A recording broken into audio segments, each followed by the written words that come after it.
लिखो, हेडिंग लिखो, logarithm. Logarithm देखो, सबसे पहले हम लोग लॉग के बारे में बहुत बेसिक कुछ अंडरस्टैंडिंग है, उस पर थोड़ा सा बातचीत करेंगे और उसी के बेसिस पर आपका पहला पूरा एक्सरसाइज डेवलप किया हुआ, ठीक है। तो पहले मैं वो थ्योरी समझा देता हूं and then directly will move on to exercise, ठीक है। लॉग अगर मैं आपसे कहूं is something which you already know, तो कैसा लगेगा आप लोग? मतलब कुछ ऐसा है जो बचपन से आप क्लास 5 के बाद से बार बार रिपीटेडली यूज करते आ रहे हो, you are very familiar with it, ठीक है। Log is just another way of writing the same thing, ठीक है। मैं दिखाता हूं वो सेम थिंग क्या है। 2 to the power 3 का आंसर बताओ। 8, है ना। इसको हम लोग कहते हैं एक्सपोनेंशियल फॉर्म ऑफ रिप्रेजेंटेशन। क्या बोलते हैं बताओ? Be very loud and very clear, क्या बोलते हैं इसको? Form of representation. इसी को एक नए तरीके से लिखते हैं और उसी चीज को कहते हैं लॉग। ये लॉग आप ऐसा समझो कि इसी को एक और नए तरीके से लिखने का आइडिया है। Log is nothing else. ये जो एक्सपोनेंशियल फॉर्म का रिप्रेजेंटेशन है, इसी को एक और तरीके से रिप्रेजेंट करने का मतलब नाम क्या है? लॉग, ठीक है। आओ दिखाता हूं कि लॉग कैसे वर्क करता है। इसको अगर लॉग के हेल्प से लिखोगे तो you will write log of 8 to the base 2 is equals to 3, ठीक है ना। इसके अंदर में भी आप देखो कि बेस क्या है, आप 2, एक्सपोनेंट क्या है आपका 8 या 3, एक्सपोनेंट इसको बोलते हैं, ठीक है। बेस आपका क्या हो गया 2, एक्सपोनेंट आपका क्या हो गया 3 और आंसर क्या हो गया आपका 8।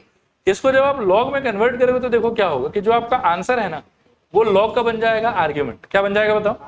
लॉग का आर्ग्यूमेंट। उसके बाद में यहां पे जो पहले बेस था अभी भी वही नंबर एज अ बेस रहेगा, जो यहाँ पहले बेस था अभी भी वही नंबर एज अ बेस रहेगा, और लॉग वाले पार्ट का जो आंसर है that will be the power which you had earlier, ठीक है। तो लॉग के बारे में सोचने का एक और बहुत ही बेसिक आइडिया यहां से ये डेवलप होता है कि whenever I see you this, let say कुछ ऐसा लिखा हुआ लॉग ऑफ, मान लो कि 125 टू द बेस 5 लिखा हो और मैं आपसे पूछूं कि इसका आंसर क्या हो, ठीक है। अभी 3 पे पहुंचने का भी एक शॉर्टकट आइडिया है, एक शॉर्टकट तरीका है, वो मैं आपके साथ में शेयर करता हूं।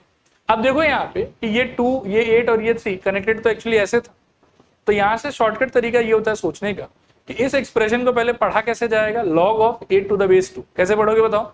Log of 8 to the base 2। एक बार और पढ़ो, log of 8 to the base 2।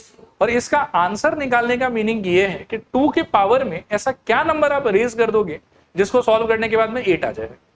मैं फिर बताता हूं, 2 के पावर में आप ऐसा क्या नंबर रेज कर दोगे जिसको सॉल्व करने के बाद में 8 आ जाएगा।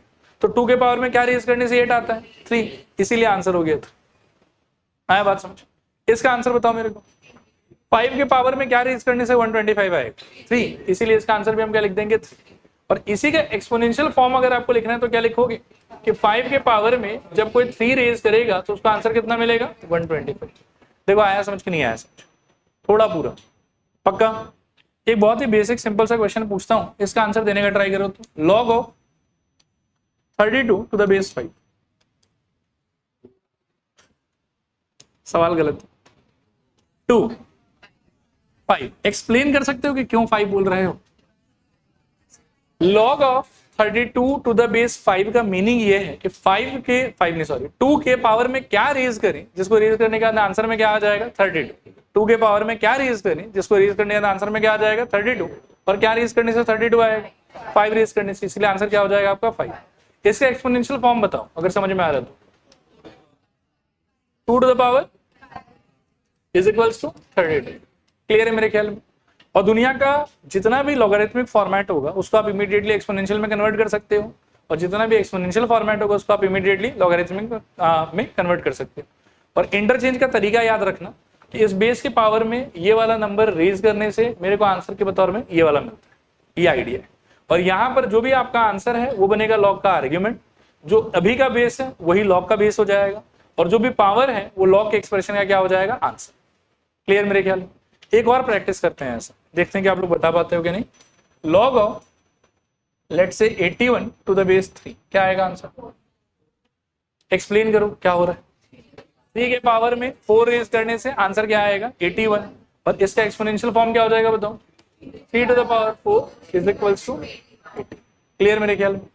तो जो मैं शुरू में कह रहा था आपको लगता है कि जस्टिफाइड है वो, कि log is something which we already know, exponential form से तो खूब खेला है हम लोगों ने, ठीक है ना। बस इसी एक्सपोनेंशियल फॉर्म को एक और नए तरीके से लिखने का नाम क्या है, लॉगरिथम। क्लियर है मेरे ख्याल। अब आप लिखो थ्योरी में ऐसे लिखो, लॉग ए बेस, ऐसे गोला करके एरो बना के लिखो, it is read as log a base b, गोला करके एरो बना के लिखो, it is read as log of किसका लॉग निकाल रहे हैं इसमें हम, ए का, जो आर्ग्यूमेंट होता है उसका नाम पहले लिखा है, तो लॉग ऑफ ए, बेस क्या है आपका बी, तो to the base b, log of a to the base b, इसको पढ़ने का तरीका हो। नेक्स्ट लिखो, if log a to the base b is equals to c, if log a to the base b is equals to c, it means क्या meaning है इसका, it means फिर से बोलो एक बार, कि b के पावर में c रेज करने से a आना चाहिए, it means b के पावर में c रेज करने से a आना चाहिए। क्लियर मेरे ख्याल में, आ गया समझ। नेक्स्ट एक थर्ड पॉइंट लिखो, if log of a to the base b is equals to c, if log of a to the base b is equals to c, ऐसा सपोज करो कि log को अटैच करके कोई एक एक्सप्रेशन लिखा हो, तो अब एक बात याद रखना कि इसको बोलते हैं आर्ग्यूमेंट, इसको बोलते हैं बेस और इसको बोलते हैं आंसर, ठीक है। आर्ग्यूमेंट पे और बेस पे कुछ कुछ रेस्ट्रिक्शन है कि वो लोग एक सर्टेन वैल्यू से जो अटेन नहीं कर सकता। रेस्ट्रिक्शंस क्या क्या है देखो, बेस और आर्ग्यूमेंट दोनों का दोनों सबसे पहले होना चाहिए पॉजिटिव, ए भी ग्रेटर देन 0 होना चाहिए और बी भी ग्रेटर देन 0 होना चाहिए, ये पहला बात हो गया। दूसरा बात हो गया कि बी का वैल्यू यानी कि बेस का वैल्यू आप 1 नहीं ले सकते, क्या नहीं ले सकते बताओ, 1 नहीं ले सकते। और तीसरा बात हो गया कि जो आपका आंसर है ना C, it can be any real number, it can be any real number, मतलब सी की जगह पर कुछ भी आंसर आ सकता है, पॉजिटिव भी आ सकता है, नेगेटिव भी आ सकता है, फ्रैक्शन भी आ सकता है, रूट वगैरह भी आ सकता है, एवरीथिंग विल बी ओके। लेकिन ए और बी के जगह पर इट इज रेस्ट्रिक्टेड कि आप नेगेटिव नंबर्स नहीं ले सकते, और बी के जगह पर क्या नहीं ले सकते, 1 नहीं ले सकते। अब देखो नेगेटिव नंबर वाला एक्सप्लेनेशन तो मैं नहीं दूंगा, आप लोगों को कंफ्यूज हो जाओगे आप लोग, 1 वाला एक्सप्लेनेशन फिर भी दे सकता हूँ कि 1 क्यों नहीं ले सकते हम लोग। सपोज करो कि मुझे इसका वैल्यू फाइंड करने का मन है, log of 50 to the power sorry to the base 1, इसका आंसर चाहिए मेरे, तो मैं टेक्निकली कैसे सोचूंगा कि 1 के पावर में क्या रेज करूं कि आंसर क्या आ जाए, 50 आ जाए। लेकिन 1 के पावर में कुछ भी रेज करो हमेशा आंसर क्या हो, कभी वो 50 हो पाएगा कि नहीं हो पाएगा। तो बेस में 1 लगे कोई फायदा है कि कोई फायदा है ही नहीं, कोई फायदा नहीं है, इसीलिए कभी भी बेस में 1 नहीं लिया जाता। एंड ऐसा ही कुछ उलझन कोई मान लो कि समस्या आप समझो कि नेगेटिव नंबर्स के साथ में भी आया बात समझ, इसीलिए हम नेगेटिव नंबर्स और बेस के अंदर में 1 को हमेशा क्या करेंगे, अवॉइड। कभी भी वो अगर आ रहा होगा तो will simply ignore that situation. बोलो क्लियर है कि नहीं क्लियर। चले आगे, यहां से कॉपी करना हो गया ये वाला, तो इसके बाद में आप एकदम आराम से अपना पहला वाला जो पार्ट है उसको हम लोग डील कर सकते हैं। हमारे पास में एग्जाम्पल और एक्सरसाइज दोनों का पॉसिबिलिटी है। मैं एग्जाम्पल्स पहले करा देता हूँ, एक्सरसाइज आप लोग मेरे सामने ही ट्राई कर लेना, कुछ अगर कंफ्यूजन रहा तो मैं बता दूं, ठीक है। कौन सा, ये वाला, इसको कॉपी कर लो आप लोग अगर नहीं कॉपी किए तो। देखो आगे चल रहे हैं, पहले एग्जाम्पल्स करते हैं। इसको देखो, एग्जाम्पल बहुत टफ है, मतलब एक एक लाइन में सॉल्व हो जाएगा, आप लोग घबराना ना। पहला वाला क्या बताओ क्या होगा, convert the following in the logarithmic form, ये एक्सपोनेंशियल फॉर्म दिया हुआ, क्या होगा बोलो। हाँ मैं आपके जवाब का वेट कर रहा हूं। Log of 1 2 3 4 to the base 10 is equals to 4। Tough question का टफ आंसर। नेक्स्ट बताओ, log of x to the base 3 is equals to -5। Next वाला बताओ, log of 0.027 to the base 0.3 is equals to, देखो clear है कि नहीं clear. Repeat करूं किसके पार्ट को, की हो जाएगा, समझ में आ गया सर। चले आगे,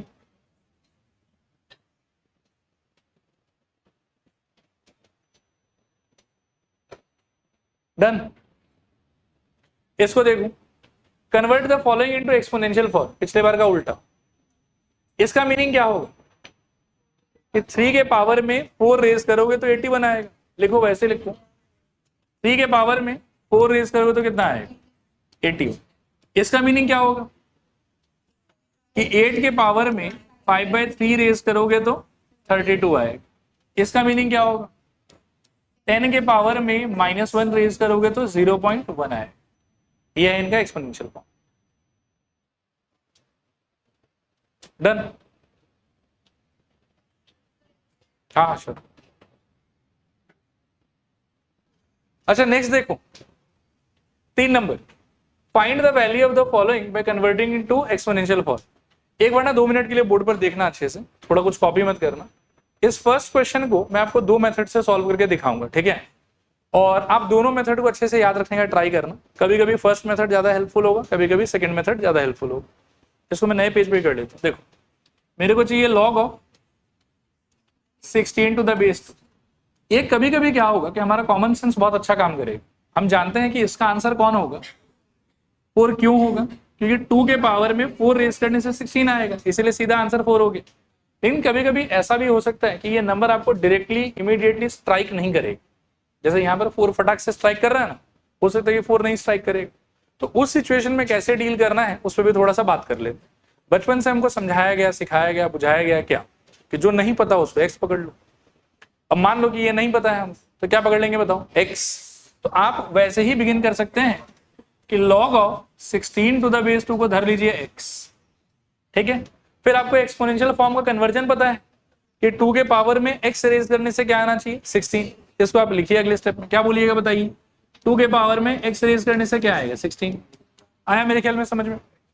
अब आप सोचो कि 16 को 2 के बेस में कैसे कन्वर्ट कर सकते, 2 टू द पावर 4 लिखो और कंपेयर करो। 2 to the power x equals to 2 to the power 4 और सॉल्व करने से x इक्वल्स टू कितना 4। देखो आया समझ के नहीं आया समझ। इस क्वेश्चन में ऑब्वियसली कॉमन सेंस वाला आंसर ज्यादा अच्छा था। इन कॉम्प्लिकेटेड क्वेश्चंस के अंदर में आप इस रास्ते से जा सकते हैं।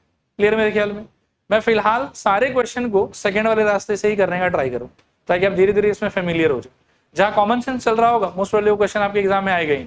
आओ ठीक है। अच्छा मेरे ख्याल में ये समझ में आ गया सबको। अब यहां से शुरू करते हैं। कॉमन सेंस काम कर रहा है क्या आप लोग का, बोलो। 1/4 कॉमन सेंस है, और बाकी मान लो कि मेरा कॉमन सेंस काम नहीं कर रहा तो मैं इसको इक्वल टू क्या ले लूंगा x। यहां से क्या बोलूंगा बताओ, 16 to the power x equals to 2। फिर 16 को तोड़ोगे तो क्या हो जाएगा 2 to the power 4 whole to the power x equals to 2। फिर यहां से क्या आ जाएगा बताओ 2 power 4x equals to 2। Solve करने पे क्या रहेगा बताओ 4x इक्वल्स टू 1 और यहां से x इक्वल्स टू 1/4। ये आपका चलेगा। अच्छा थर्ड वाला में common sense -1 common sense answer हो जाएगा। अब बाकी चीजें नहीं समझ में आ रही तो कोई चिंता वाला बात नहीं। इक्वल्स टू x 3 के पावर में x रेज करने से क्या आना चाहिए 1/3।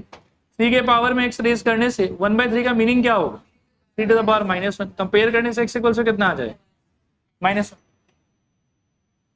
ठीक है क्लियर मेरे ख्याल में। इसको ट्राई करो फटाफट।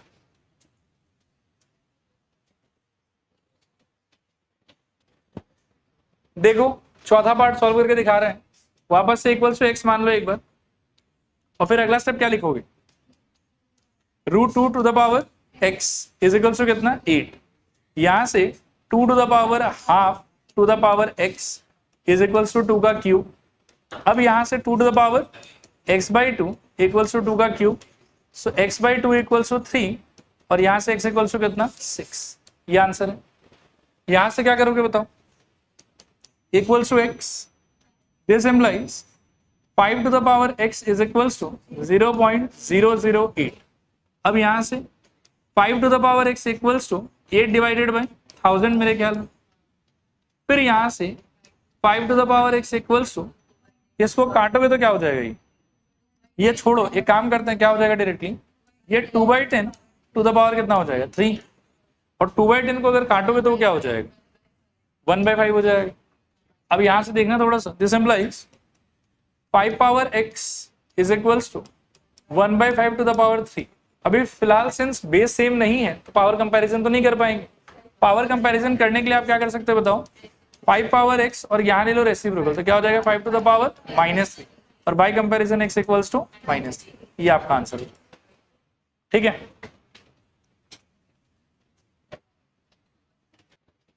ठीक है, देखो अगला क्वेश्चन देख रहे हैं, इसको ट्राई करो फटाफट।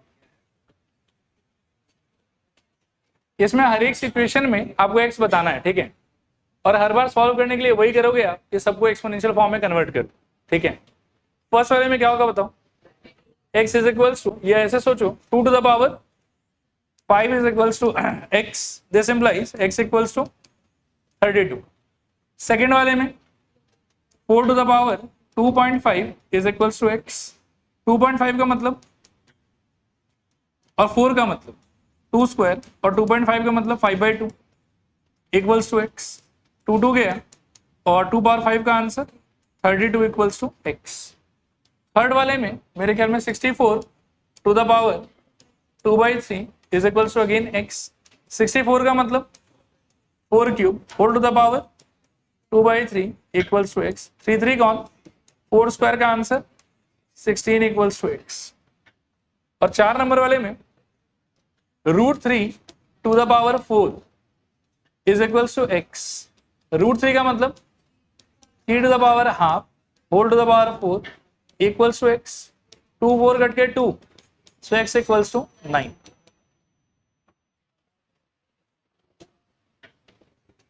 देखो आगे बढ़ रहे हैं यहां से, 5 number solve for x, same he idea है, थोड़ा और एक्सटेंडेड वे में पूछ रहा है।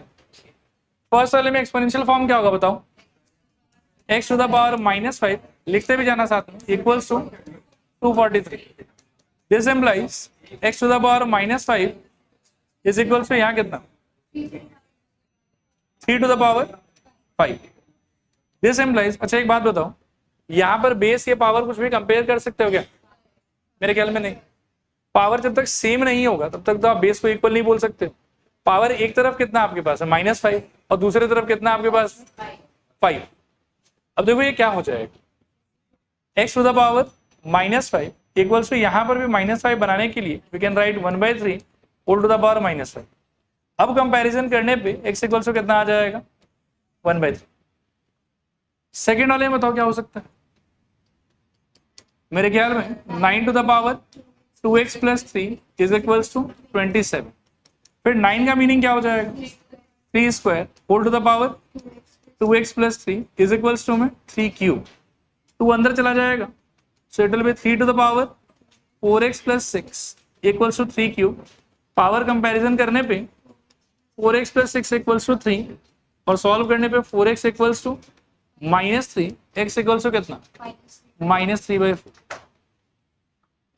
लास्ट वाले में क्या हो जाएगा बताओ, 2 to the power 5 is equals to x² - 4, 2 power 5 का answer +4 equals to x², this implies x² equals to 36, so x equals to +-6। इसको लेके थोड़ा केयरफुल रहना, स्टार बना देता हूं यहाँ पे। जब कभी भी आप स्क्वायर एक तरफ से दूसरी तरफ शिफ्ट करोगे ना तो हमेशा आपको +- लेना ही चाहिए, मतलब चाहिए, अनटिल अनलेस आपके पास में कोई ठोस रीजन ना हो उसको इग्नोर करने के लिए, ठीक है। तो यहाँ पर भी आपको +- लेना चाहिए, लेकिन यहाँ पर एक कैच है कि इन केस इसमें से कोई नंबर इसमें डालने के बाद अगर लॉग के अंदर का मसाला नेगेटिव हो जाता तो उस नंबर को हम रिजेक्ट कर देते, लेकिन यहाँ पर फिलहाल किसी पे भी नेगेटिव नहीं होगा। 6 डालोगे तो 36 - 4 32 और -6 भी डालोगे तो भी स्क्वायर होकर पॉजिटिव ही हो जाएगा, सो यहाँ कोई प्रॉब्लम नहीं, इसीलिए दोनों आंसर लेना होगा। लेकिन कभी अगर कोई ऐसा सिचुएशन रहे जिसमें आया हुआ आंसर मेन LHS या RHS में डालने से लॉग का आर्ग्यूमेंट या मान लो कि बेस वाला पार्ट नेगेटिव हो रहा है तो उस आंसर को आपको क्या करना पड़ेगा, इग्नोर। क्लियर है मेरे ख्याल में, ओके ठीक है, यहाँ पर डन, ठीक है। अभी एक्सरसाइज आप लोग क्या कि अपने एंड पे खुद ही ट्राई करो, मैं दिखा रहा हूँ।